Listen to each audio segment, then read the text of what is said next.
Сайн байна уу? Та бүхэн өнөөдөр мэндийг хүргэе. За тэгээд өнөөдөр танд яг арилжааны стратеги байна уу гэдэг сэдвээр ярилцсан. Зарим хүмүүс болохоор нөгөө өөртөө зөвхөн техникэл анализыг өөрт нь стратеги байгаа гэдэг андуураад байдаг. Гэтэл стратеги гэдэг маань өөр болохоор илүү бүрэн цогц ойлголт байгаад байдаг. Зөвхөн техникэл анализыг багтаахгүй. Техникэл анализ бол зөвхөн стратегийн нэг хэсэг нь болоод явдаг байгаа. Тэгвэл юу байвал их зүгээр юм гэдэг талаар өнөөдөр ярилцгийг шийдсэн.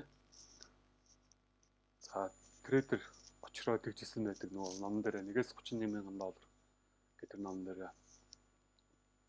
техникэл анализыг та 100% гэж бодож байвал өөрийнхөө яг тэр байгаа шатанда дахин 10 жил үлдэхэндээ гэд хэлсэн байдаг. Энэ нь юу гэж хэлж байгаа юм бэ? Техникэл анализ хэрэггүй гэж хэлж байгаа юм уу?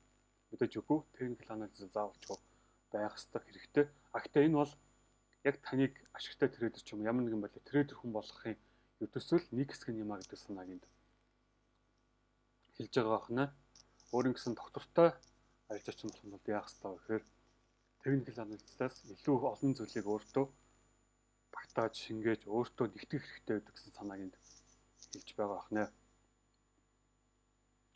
За таны тэр стратеги гэж байгаа зүйл маань хамгийн түрүүнд хамгийн гол чухал зүйл нь юу гэхээр таны онцлогийг багтаасан байх хэрэгтэй. Бата гэдэг нэг хүн маркетингийг өөрөөр харж байгаа, өөр сэтгэл зүйтэй, өөр зан чанартай байгаа. Доржоо гэдэг хүн бас нэг өөр ингэсэн зан чанар, эрсдлийн талаарх ойлголттой, тууштай биш зан чанартай хүн байж болно. Гэх мэтчлэн хүн болгон өөр байгаа. Тэгэхээр та яг өөр тогсон тэрхүү стратеги арга барилыг бүтээх хэрэгтэй байна. За мэдээж хамгийн ихний хэсэг бол анализ байгаа. Анализ бол хамгийн чухал хэсэг. За та анализаараа дамжуулаад өөртөө гэсэн механик сетапыг үүсгэх хэрэгтэй. За сетап гэдэг маань та нэг өдрийнхөө чиглэлийг гаргацдаг. Сонирхож байгаа бүсээ гаргацдаг. Яг хаанаас орох вэ гэдэг энтрийг гаргацдаг байна л гэсэн тэр бүрдлийг хэлээд байгаа. Мэдээж энэ сетапыг үүсгэхэд бол техникэл анализ, суурь шинжилгээ, сентимент буюу зах зээлийн уур амьсгал. За тэгээд хүмүүсэлүүд нөгөө order flow гэх хардаг болчиход байгаа нөгөө footprint. За тэгээд volume гэх мэт зүйлсийг багтаагаад бид нар анализ хийж сурна гэсэн. За тэгээд хүмүүс хэлдэг нөгөө зарим хүмүүс сайн шинжээч байдаг. Тэгсэн мөртлөө муу арилжаач юм байж болдгоо гэдэг. Зарим хүмүүс л сайн арилжаач юм байдаг. Гэхдээ муу шинжээч байдгаа гэж хэлдэг. Энд чинь юу гэж байгаа вэ гэхээр цаагаараа нөгөө тэр хүнд ямар нэгэн зүйл нь дутуу байгаад байна гэсэн үг байна. Дараагийн шатндаа гарахад. За тэгэхээр эрсдлийн менежмент гэдэг ойлголтоор мэдээж гарч ирнэ. Таны риск толеранс буюу таны төвчж чадах эрсдлийн хэмжээ хэр юм бэ? Таныг арилжаанд 0.5% эрсдүүлэх чадах хүмүүн үү? Эсвэл 1% эрсдүүлэхэд зүг зүгээр байх хүн үү? Гэх мэт таны эрсдлийг даах чадвар хүн болгон дээр өөр байгаа. За тэгэхээр эрсдлийн менежментийн цаана юу гэж идэв гэхээр математик тооцоолол. Таны стратегийн математик тооцоолол хэр зөв байна вэ? Тэр тооцооллыг та яг уг мөн чанараар нь ойлгоод дагаж чадж гэнэ үү гэдгийг бас харах хэрэгтэй. Мөн яг өөрийн арилжааны түүхээс чинь бол энэ маш тод харагдана. За мэдээж эрсдлийг бид нөгөө дансны аргаар бас зохицуулж болдог. Тэгээд бас өөрийн гэсэн аргачлалыг бас гаргаж ирж болно. Эрсдлийн менежментээс суйрлаад, өөрийн арга барил дээрээ суйрлаад өөрийн эрсдлийн менежментийг зохиож болно. За тэгээд бас equity curve буюу дансны өсөлт гэдэг бол маш чухал ойлголт байгаа. Эцэст бид нар яах гэж арилжаа гэж байгаа мэдээж мөнгө олох зорилготой. Мөнгө олохын тулд бидний дансны өсөлт бол тогтмол сайн явж байгаа нь чухал. Гэхдээ маркетер бол яг тогтмол гэсэн ойлголт байхгүй. Яг гэвэл заримдаа маркет огт хөдлөхгүй 7 хоног байна. Рейнжсэн 7 хоног байна. Заримдаа огт сетап өгөхгүй, оролдож өгөхгүй юу байна. Заримдаа таны өөрөөсөө хамаар сэтгэл зүй таагүй үе яа гэхэд маш олон зүйлээс хамаарат нэг дансны өсөлт гэдэг зүйл бол яг л хөрөөний шиг ингээд дэшээ доош явдаг байгаа. За энийг бүгдээр ярилцсан. За мэдээж 3 дахь бүрэлдэхүүн хэсэг бол сэтгэл зүй. Сэтгэл зүй дотроо бол нэг mental age буюу таны маркетинг харах үндэс гэдэг бол маш чухал байдаг. Хэрвээ та арилжаа гэдэг зүйлийг хурдан байж харах хэсэг гэж харах юм бол таны хувьд тэр замнал нь илүү хэцүү, хүнд замнал байх болно. Харин эсвэргээрээ арилжаа гэдэг зүйл бол ингээд процессод дагаад, үйл явцад дагаад ингээд зөв оролтуудаа хийгээд явах юм бол ашигтай байж болдог юм аа. Тэгээ ашиг алдагдал хоёр тэнцүү үжиж би ашигыг гаргаж авах юмаа гэдэг ойлголттой байх юм бол арай жоохон тамаагтыг өөр өнцгөөс харж эхэлнэ. Тэгэхээр таны сэтгэл зүй бол мэдээж маш их чухал болоо те. За энэ мэдээж даалт ухамсар, таны дадал зуршил, стресс, хооллолт, нойр гэх мэт маш олон зүйл нөлөөлж идэг. За тэгээ мэдээж алдаагаа хурдан засах гэдэг ойлголтоор би ярмаар байгаа. Ерөнхийдөө арилжаа гэдэг бизнесийн гол онцлог юу гэхээр та хэрэг хурдан алдаагаа засч чадж байна гэдэг л хамгийн чухал. Мэдээж яг энэ алдаагаа засах бид нар журнал байнга хөтлөх хэрэгтэй болдог. За тэгэхээр сүүлийн үед миний яг анзаараад байгаа зүйл юу гэхээр тууштай байдал. Хамгийн чухал дөрөвдөх бүрэлдэхүүн гэсэн бол тууштай байдал. Тэгээд тууштай байдалтай хамт сахлах бат гэдэг зүйл бас хамт яригдана. За тэгэхээр нөгөө анхлан суралцж байгаа хүмүүс нь бол байдагтай нэг арга барил дээр тогтож өгдөг. Арга барилаа байнга салддаг. Та яг өөрийн гэсэн арга барилаа олж чадсан. Тэр арга барилд яг үнэнч байж чадж гэнэ үү гэдэг чинь өөрөө тууштай байж чадж гэнэ үү гэдэг чинь чухал ойлголт болж байгаа. За тэгээд журнал хөтлөгтэй ASR буюу өөр 7 хоног болгон өөртөө дүгнэлт хийдэг баг. Журналыг бид нар яагаад хөтлж байгаа бид нар мэдчихэж байгаа. Тогтмол журнал хөтлснээр тууштайгаар журнал хөтлснээр бид нар нөгөө өөрийнхөө алдааг харж болно. Өөрийнхөө системийг тэгээд стратеги гэдэг зүйлийг илүү сайн ойлгож авна. За энэ талаар бид бас ярилцаад өнгөрнө. За тэгээд анхны суралцж байгаа хүмүүсийн хувьд нөгөө анализ их чухал юм аа гэж бодоод нэг анализ дээрээ төвлөрдөг. За та хүссэн анализаа сурчлаа. За тэгсэн чинь анализ ингээл яг болоод идэг гэж чинь өөр зүйлс огт болж өгдөгөө. Эрсдлийн менежмент сэтгэл зүйн тууштай байдлаа нэг л болж өгдөгөө. Тэнгүүд би дахиж цаашаа сурах хэрэгтэй юм гэдэг хүн ойлгож эхэлж байгаа байхгүй. Дараа нь сэтгэл зүйг судалж эхэлнэ. Өөрийгөө ойлгох гэж үзнэ. Дараа нь эрсдлийн менежмент судална. Дараа нь би тууштайгаар нэг арга барилаа хэрэгжүүлж тэнцэнс үр дүн гаргах юм байна гэдгээс үлд нь ойлгож эхэлж байгаа.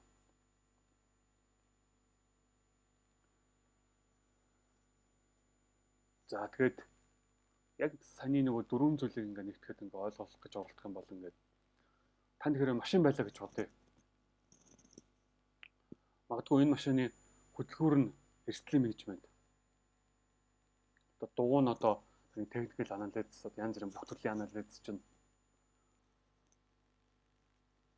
одоо гаднах гарын багажийн хэсэг нь одоо юу гэдэг юм сэтгэл зүй гэдэг ч юм ингээд энэ бүх зүйл ингээд нийлж ээж ингээд энэ машиныг хөдөлгөж байгаа байхгүй юу. Одоо бүгдээрээ бодлоо эндээс бүгдээрээ эрсдлийн менежмент буюу хөдөлгүүрийг аваа хийчихлээ. Мотор нь аваа хийчих.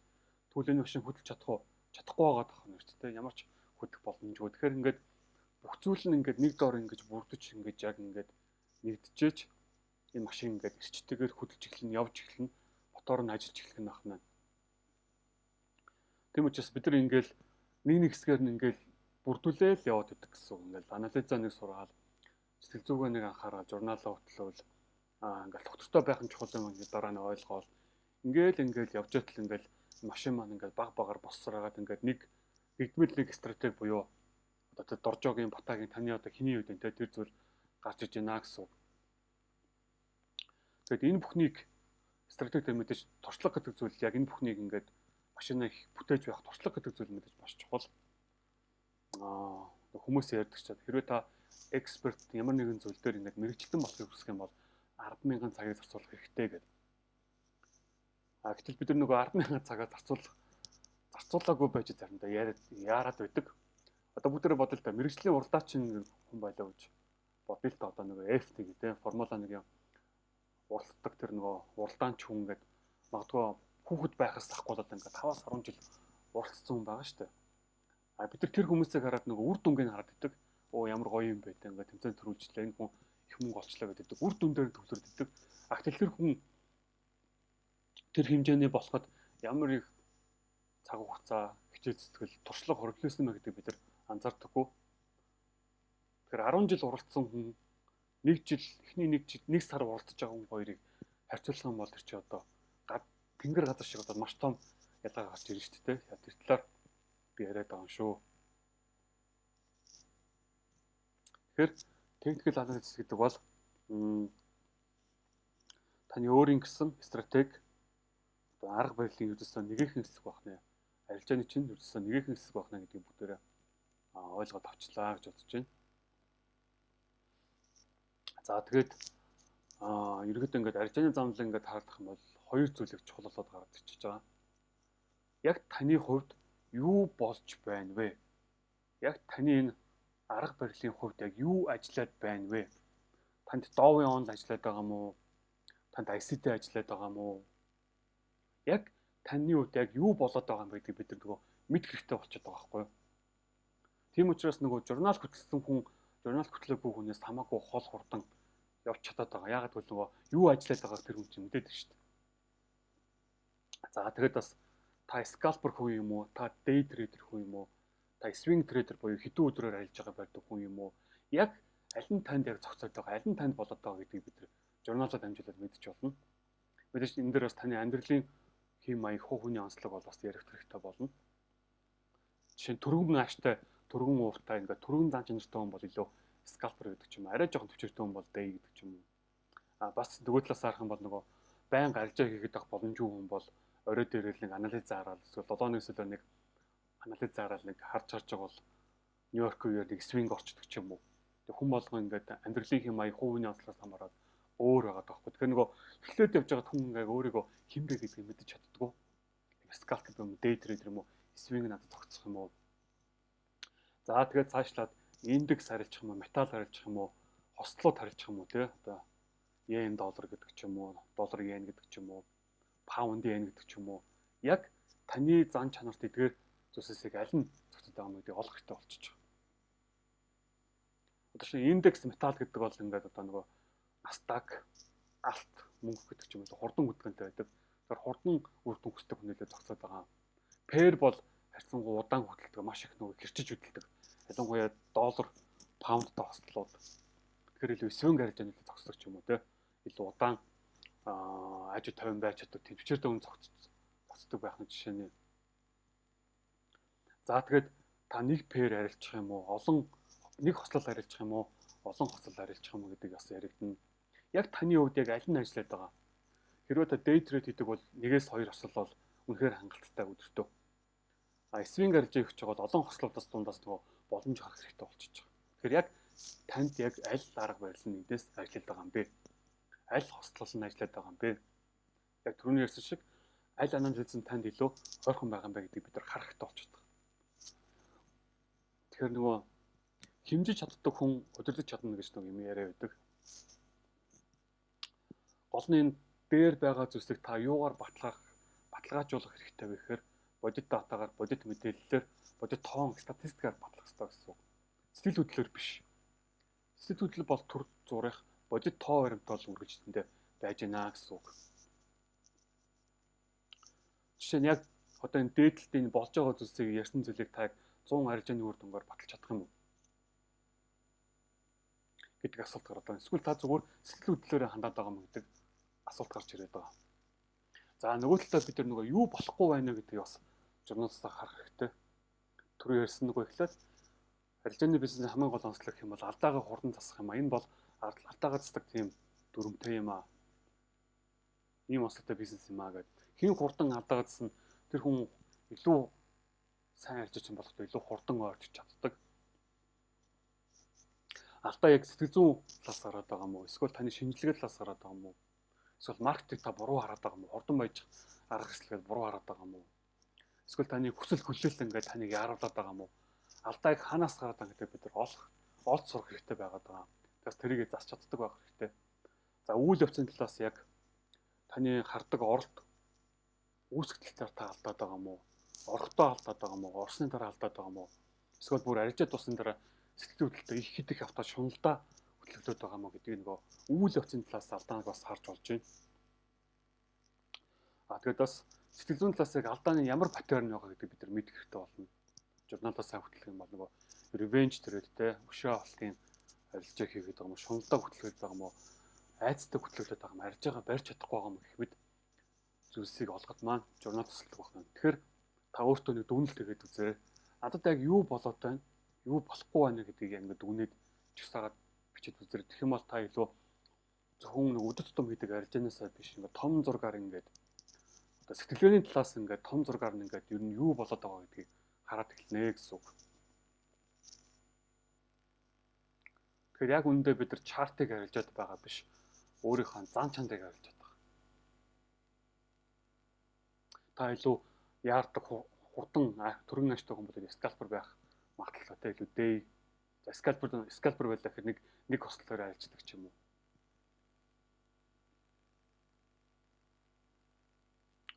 За тэгээд таны стратегийн яг математик тооцоолол үнцэг нь хэр зөв байгаа юм бэ гэдэг бас их чухал байдаг.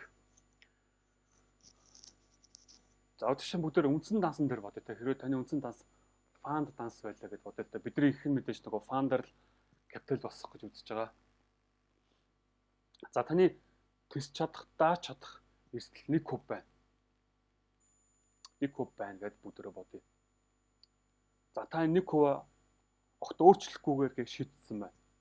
Таны эрсдэл ашигын харьцаа 2.5 байна гэж бодъё. 2.5%. Та 1 кубыг эрсдүүллээ 2.5%. За гэхдээ энэ 2.5% гэдэг тоо зүгээр нэг гарч ирэхгүй. Энэ сэтгэл хөдлөлөөс гарч ирэхгүй. Таны хөтлсөн журналаас гарч ирэх ёстой. Таны сүүлд хийсэн 50-аас 100 арилжааны үр дүн дунджаар танд хэдэн хувийн ашиг өгж байгаа. 1 кубыг эрсдүүлээд 2.5% ашиг өгж байна гэж энэ хүн тооцооллыг гаргаж ирсэн байна. Сэтгэл хөдлөлөөр биш, бодит тоогоор. За гэн 100 арилжаагаар харсан чинь нэг 51-д нь ялаа 49-д нь ялагдсан байна. Ингээ нийт арилжааны тоог гарсан чинь. За тэнгууд журналаас энэ хүнгээд бодит тоогоо гаргаж ирж байгаа. За миний арилжааны win rate буюу ялалтын хувь бол ер нь 50% юм байна. За гэхдээ win rate гэдэг зүйл бас хэтэрхий битгий арч бүгдгүүгээр. Ягаад гэвэл энэ бол байнга өөрчлөгдөж идэг зүйл. Таны сэтгэл зүй тэгээд магадгүй та тэр өдөр бас үлссэн байж болно. Магадгүй маркетинг нөхцөлөд таагүй байж болно. Та төвчээргүй оролт хийсэн байж болно. Гэх мэт маш олон зүйлээс хамаарат нэг win rate гэдэг зүйл байнга өөрчлөгдөж байдаг. За энэ хүний хувьд бол нэг 50% та, заримдаа 45% та байдаг ч юм уу. Тэгэж гарч ирж байна. За тэнгууд бүгдээр одоо яг энэ зургийг харж байгаа бодит тооцооллыг хараад үзье. За энэ хүн 2.5%, 2.5%-д нэгд хоёрт 2 ялалт байгуулчихсан байна. За данс нь 5% өсөлт хийчлээ. За мэдээж магадлалын онлайн дагуу бол алдагдал бол зайлшгүй. За энэ хүн дараагийн өдөр нь 2% алдагдал хийчлээ. Тэнгүүд яг хаа данс нь 3% руу унаад тэрнэ. Гэтэл дараагийн арилжаан дээрээ магадгүй дахиад 2 удаагийн ялт хийчлээ. 5% илээ. Данс нь 8% өсчлөө. Энэ бол магадлал ах маань. Энэ бол бодит тооцоолол ах маань. Тэр хүн байн галаад байвал тэр хүн бол бодит босцол танд харуулдаг байна гэсэн үг байна. Энэ бол магадлалын цагтаа бид нар юу болохыг таашгүй. Одоо тэнгууд бүгдээрээ фанд дансан дээр зүгээр энгийн тооцоолол хийгээд үзье. Үнэхээр энэ хүн рискийнхаа 1%-ийг бариад 4 дараалаад арилжаандаа ялахад 10%-ийг давчих нь ахна. Нэгдүгээр фейсийг давчих нь ахна. Ахлбад бид нар бүгдээрээ мэдж байгаа сэтгэл хөдлөл гэдэг зүйл орж ирдэг. Стоп лосс цохолж чаддаггүй. Вин арилж байгаа барьж чаддаггүй. Тэгээ орсон ашигтай арилж байгаа барьж чаддаггүй гэх мэт. Тэгэд ингээд харах юм бол сэтгэл хөдлөл гэдэг зүйл яг таныг ямар их хойшин татж байгаа юм бэ? Таны стратеги, математик үнцгийг, тэгээ математик тооцооллыг ажиллах боломжийг олохгүй гэдэг та болоод арчиж болж байгаа. Тийм учраас ашигтай арилж байгаа аль болох бариад 2.5% цохиулаад 2.5 араа авах нь ямар чухал вэ гэдгийг ойлгож байгаа. За тэнгууд бүгдээр энэ жоохон өөр өнцгөөс хараад үзье. За та 1%-ийг эрсдүүлээд 2.5% ашиг авнаа гэж бодсон байна. Бодсон байлаа гэж бодъё. Тэнгууд маркетинг өөрөө үр дүн чи өөрөө ингээд янз бүр байдаг болохоор ингээд тэрнээс хамаарат ингээд бас тань сэтгэл зүгээс хамгийн гол хамаарат та жишээ нь 2.5%-ийг барих ёстой байтал барьж чадсангүй. Явж байгаа ашигыг харангуудаа та 0.5% дээр хаачлаа. 0.5% авчлаа. За дараагийн арилжаанд та хасах 1% эсэлээ цохиулчлаа. Харуулс араагаад цохиулчлаа. За та 3 дахь арилжаан дээр дахиад 1% эрсдэл 2.5% ашиг гориллоо.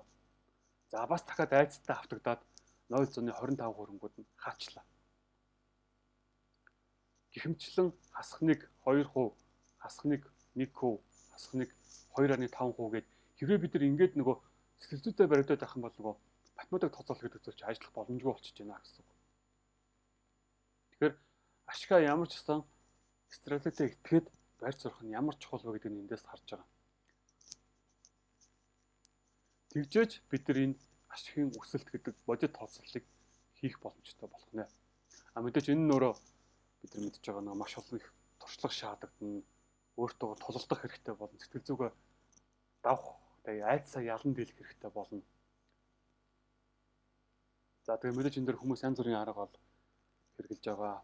За фанд дансны математик тооцоолол үнцэг бол юм байна. Тэгээд чаленжийн данс, фул маржин, мэдээний арилжаа, хадгаламжийн данс энэ бүгд болохоор бүгд өөр өөр математик тооцоололтой болоод явчихна гэсэн үг байна.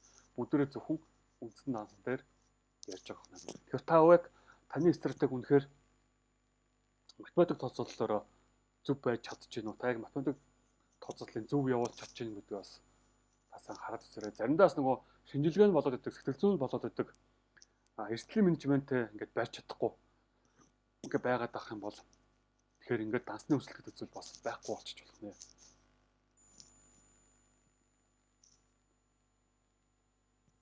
Тэгэхээр өөрийнхөө стратегийн арга барилынхаа тоог нь мэд. Энэ бол маш чухал байна. Таны дундаж эрсдэл ашигын хэмжээ яг хэд юм бэ? Та нэгийг харьцах нь 10-тай арилжаа хийх гэж үзэл өгдөг. Гэвтэл таны стратеги танд болохоор нэгийг харьцах нь 2 байна гэж хэлээд өгдөг. Тэгэхээр чин бодит байдал таны хүлээлт хоёр хоорондоо зөрчиж байна гэсэн үг. Та 20 арилжаа хийсэн нь 20 арилжааны дундаж R гарчин нэгийг харьцсан бүр 1.5 байвал яах вэ? Гэхдээ таны хувьд win rate өндөртэй. Магадгүй нэг 20 арилжаанаас 12-ыг авчдаг. Гэдэг ч юм уу. Гэтэл та 1.5% ашиг руу зорих хэрэгтэй байтал аваад ханах хэрэгтэй байтал та 5-6 руу ингээд байнга ингээд тэмүүлээд байдаг те. Тэр чинь хэр зөв вэ гэдэг асуулт гарч иж байгаа. Мэдээж маркет бол хаяа боломж өгнө. Гэхдээ байнга бол өгөхгүй шүү дээ мэдээж. 1.5 заримдаа 1.10-ыг авах боломжийг өгнө. Гэхдээ байнга бол тэхгүй гэдэг бид бүгд бол мэдж байгаа. Тэгэхээр нөгөө тооцооллоо, математик тооцооллоо, математик тоогоо мэдээд тэрэндээ үнэнч байх нь өөрөө маш их чухал байна. Тэгэхээр яг таны риск менежмент энэ яг ашигтай хөлбөр хийх юм бэ. Нэг арилжаанд 0.75%-ийг эрсдүүлэх юм уу? Тэ 0.75%-ийг эрсдүүлж байгаа бол бүгдээрээ R-аар бага байх юм бол ашиг авахд хэцүү шүү дээ. Тэгээ нэг R-аар зорих нь бас хэцүү. Тэгэхээр ингээд олон талаас нь бодох хэрэгтэй болчихж байгаа.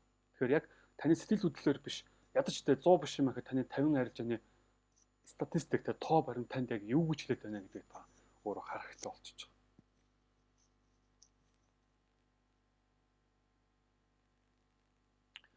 За тэгэхээр тааврын арилжааны стратеги математик томьёор ажиллах боломж бас өгч байна уу? Тэ нэг айц шунлаасаа болоод стратегиар ажиллахгүй байгаа юм биш үсттэй гэдэг асуулт гарч ирж байгаа. Тэгэхээр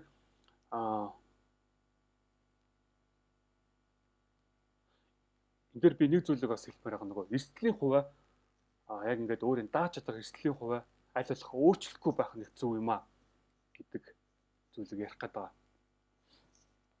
Нэг хөө бид нар ингэдэг ч одоо нөгөө ялж байгаа арилжаан дээр ингээд эрсдэлээ нэмээ явцдаг 2-3% нэмээ явцдаг. Гэтэл ингээд яг ингээд ялалтын ингээд бардандал давтаад ингээд эрсдлийнхаа хувийг ингээд нэмээ яваад гэсэн чинь ингээд магадгүй 2%, 3% ингээд нэг арилжаан ингээд нэмээ яваад гэсэн чинь магадгүй нөгөө лосс тэ алдагдал ороод ирдэг. Тэнгүүд таны тэр нөгөө хамаг нэг ашигч аваа явцдаг. Эсрэгээр та алдаад авах тусам нөгөө айгаад идэг. Айнгуудаа яадаг вэ гэхээр нөгөө 1% 0.5%, 0.25% болгоод буулгаа яваад идэг. Гэтэл таны тэр алдагдaltaй арилжаанаас өстой лүүзинг стратеги алдагдлын цовруулчин хизээ зогсоод та ашигт орохыг мэдэхгүй шүү дээ.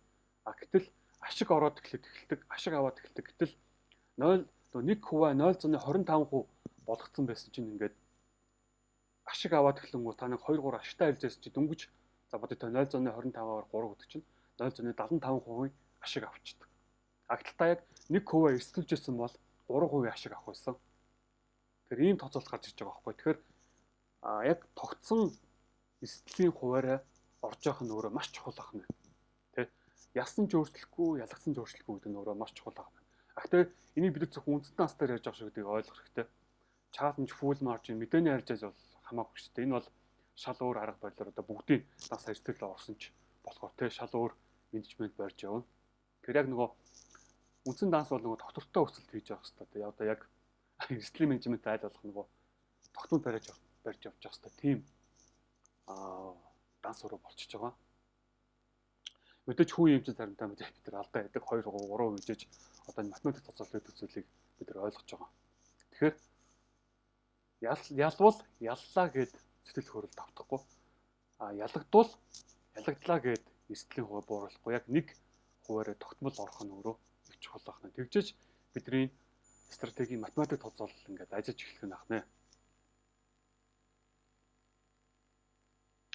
Тий яг түрүүний ярьсандаа хасан типийг хөтлөө та барьж чадаж байна уу гэдэг чухал асуулт гарч ирж байгаа.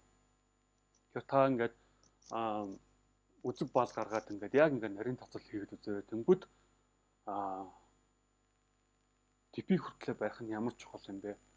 Алдагдал орсон ч гэсэн алдагдлаа ингээд эрсдэл хувиа өөрчлөхгүйгээр явах нь ямар чухал юм гэдэг ойлгоо. Мэдээж алдагдал орж байгаа үед яг тэр харьцаанд та өнөхөр өөрийнх нь дүрмийг дагаад яг бүх зүйлийг дагаад орсно гэдэг нь хамгийн чухал. Тэгэхгүй сэтгэл хөдлөлөөр ороод ирэх юм бол тэр чинь бүр баларсан юм болно шүү дээ. Болно. Та яг нөгөө өөрийнхөө стабын дагуу нөгөө оролтын нөгөө бүх баталгаагаа хараад ороод алдаглаа хүлээсэн бол тэр бол зүгээр харин ч танд маш чухал дата мэдээлэл болоод орж иж байна гэсэн. Алдаа гарах боломжийг өгж байна гэсэн баг. За тэгэхээр эрсдлийн менежмент, дансны өсөлт хоёр хоорондоо чухал уялдаатай холбоотой байна. За тэгэхээр guys ойлгох бол нэг хэрэг, хүлээнширх бол нэг хэрэг, хэрэгжүүлнэ гэдэг бол бүр өөр зүйл болоо явцдаг. Зарим хүмүүс ойлгодог, тэгээд хүлээнширч чаддаггүй, хэрэгжүүлдэггүй. Яг жишээ нь. Тэгэхээр ойлгохоос илүү хэрэгжүүлэх нэг чухал шүү гэдэгс нь би та бүхэнд хэлмээр байгаа. За тэгээд мэдээж зүйлийн тууштай байдал. Нэг арга барилтай тууштай байна гэдэг бол маш чухал. Ягаад? Хэрвээ та арга барилаа өөрчлөөд байх юм бол яг нөгөө үнэхээр өөр тохирсон арга барилыг олохгүй тэр хүн нөгөө олон арга барил туршиж болно. Гэтэл яг өөртөө тохирсон арга барилаа олдсон мөртлөө ингээд солиод явах юм бол тэр чинь маш хугацаанд маш хор уршигтай болчихж байгаа. Ягаад? Ягаад гэвэл та хангалттай дата мэдээлэл цуглуулж чадахгүй байгаа. Та өөрийнхөө стратегийг ойлгож чадахгүй болчихж байгаа. Бүгдээрээ бодолтой ингээ нэг арга барилыг сонгоод дөнгөж нэг 10-аас 20 арилжааг хийгээл нэг 2-3хан лоос авч идэл. За энэ арга барил худлаа маань гэж дараагийнхаа шилжээд орчлоо гэж бодъё. Тэнгүүд нөгөө төвтөрө дахиад ихнээс нь эхлэн баахан нөгөө сетапаа үүсгэн тэ өдрийн чиглэлээ гаргана, оролтын баталгаануудаа харна, дахиад дата цуглуулна ингээл ингээл дуусчихгүй тойрог болчихж байгаа. За тэгээд түрүүн бид нар ярьсан нөгөө эрсдлийн менежмент гэдэг маань өөрөө маш чухал. Эрсдлийн менежмент өөр үнэн ч байх нь өөрөө бас чухал ахна, тууштай байх нь чухал ахна. Тууштай байж ингээд яг нөгөө магадлал гэдэг зүйлийг ажиллаж ашиг авах боломжийг бидэнд олгодог байна. За тэгэд гүйцэтгэл. Арга барилдаа үнэнчээр, төлөвлөгөөндөө үнэнчээр гүйцэтгэл хийх нь өөрөө чухал ахна. Тэгэхээр тууштай байдал гэдэг бол бас бидний бас хаягдуулдаг үнцэг байдаг баг. Үнцэг байдаг. Энэ үнцгийг бас анхаарай гэж та бүхнээс хүсэжээ. За тэгэд аливаа зүйлийг том зургаар буюу урт хугацаагаар нь хараарай гэж та бүхэн зөвлөх гэсэн. Урт хугацаагаар харах нь их чухал шүү. Хэрвээ аливаа зүйлийг богино хугацаагаар хараад байх юм бол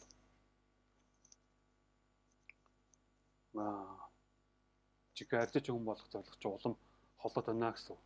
Тэгээ холын зорилго үгүй аваас ойрын зовлон оршно гэдэг хүмүүс хэлдэг. За тэгэхээр та бүхэн хин нэгний арга барилыг хуулахаас илүү хин нэгний одоо эрсдлийн менежмент тэ одоо тэр сэтгэл зүйн хуулахаас илүү эхлээд бас өөрийгөө хинбэ гэдгийг олох нь бас их чухал байна. Өөрийн гэсэн системийг бүтээгээрэй гэж би та бүхэнд хэлсэн юм аа.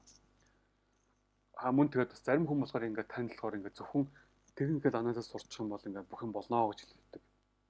Гэтэл эн чинь бас нэг талаас жоохон өрөөсгөл ойлголт байх нь магадгүй сэтгэл зүйн хүчтэй гэдэг юм тууштай байж чаддаг хүнд бол магадгүй тэр дутагдж байгаа хэсэг нь техникэл анализ байж болно.